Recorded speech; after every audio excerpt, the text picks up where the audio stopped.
Listen closely. What you're about to read isn't just ghost stories, it's a glimpse into something darker.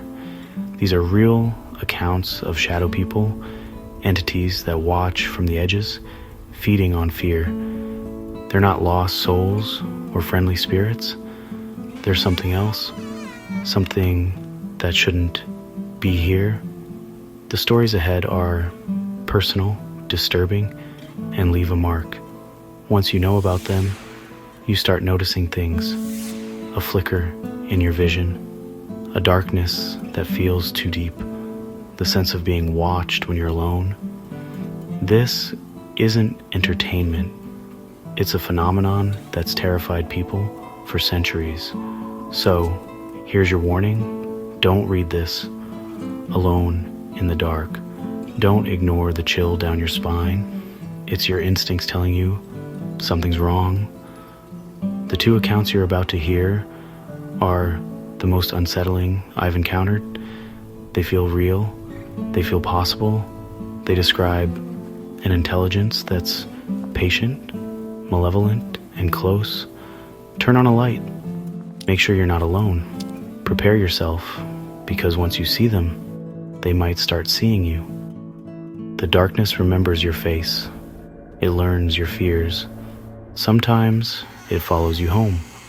We search for answers, but every discovery leads to deeper, more terrifying questions. The most important, what do they want? Read on, if you dare, but remember, you've been warned. The knowledge you gain cannot be unlearned. Once you open this door, you can't close it. Are you ready? Let's begin. Our first account is from Clara. It started with a feeling.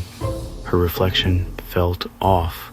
A split second behind her, she dismissed it as a trick of the light, but the sensation grew.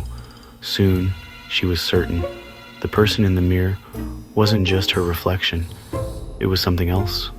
Watching, waiting. One night, brushing her teeth, she froze. In the mirror, her reflection moved, tilted its head while she stood perfectly still. The face was gone, just a smooth, dark void in her shape. From then on, every reflective surface became a portal for this entity. Mirrors, TV screens, even spoons. The faceless thing mimicked her, never aggressive, just watching. Sometimes, when she wasn't looking directly, it would move, a shift of the shoulders, a turn of the head. Each movement felt like a violation. Clara became obsessed. She couldn't sleep, couldn't eat, felt hunted in her own home.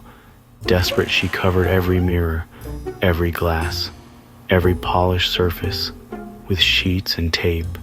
The relief was immediate, but fragile. She lived surrounded by draped shapes, a prisoner in her own apartment. But at least, she thought, she was alone, or so she hoped. The sense of being watched never fully left. Even with every surface covered, she felt its presence. She avoided her own reflection, but the fear lingered. The entity was patient. It was waiting for her to slip, and she knew, deep down, it wasn't gone. It was just out of sight. The nightmare wasn't over. It was only beginning.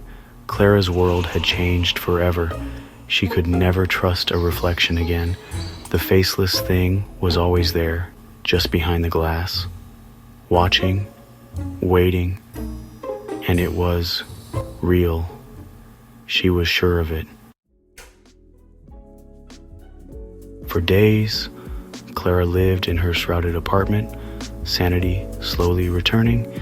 She convinced herself it was over, just stress, just mirrors.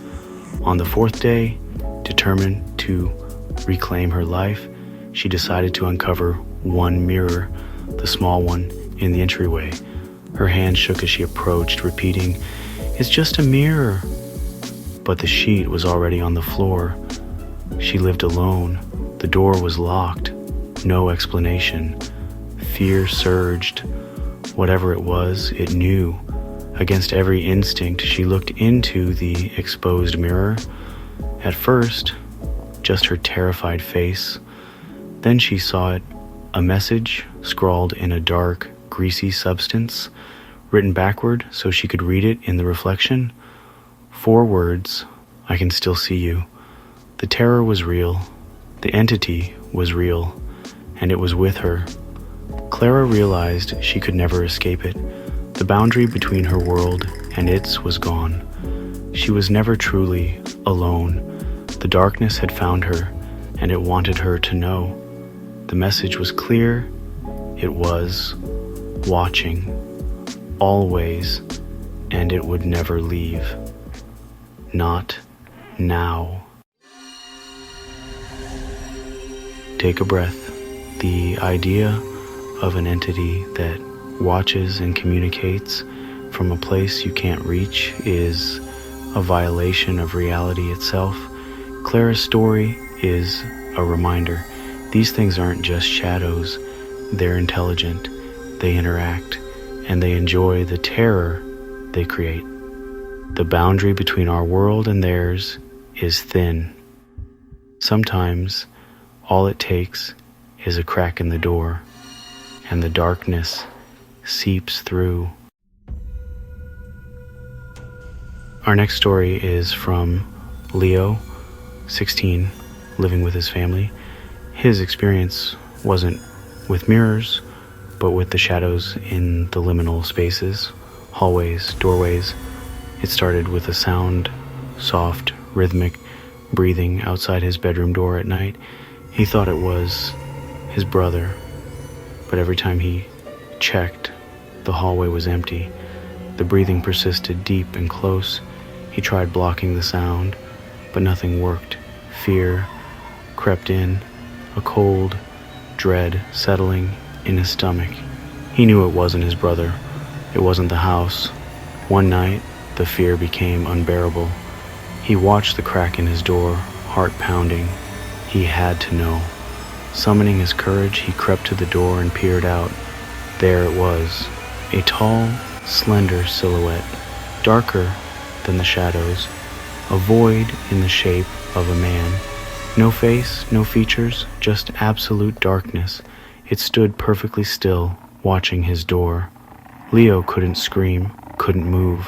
He was trapped, staring at the impossible thing that had been breathing outside his room every night.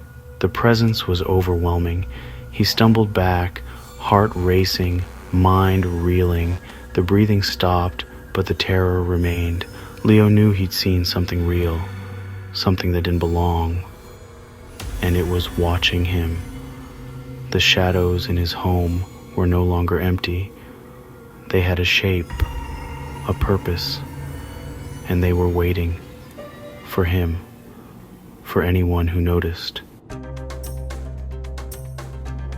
Leo barely slept that night, haunted by what he'd seen. His parents dismissed it as a nightmare, a trick of the light. He felt alone. His terror brushed off as imagination, but the fear didn't leave. He started locking his door, avoiding the hallway after dark. The breathing stopped, but the sense of being watched never faded. Weeks later, his younger brother, Sam, came to him, pale and scared. Sam asked, "Have you seen the tall, dark man?" Leo froze. Sam described seeing the same figure, standing at the end of the hallway, just watching.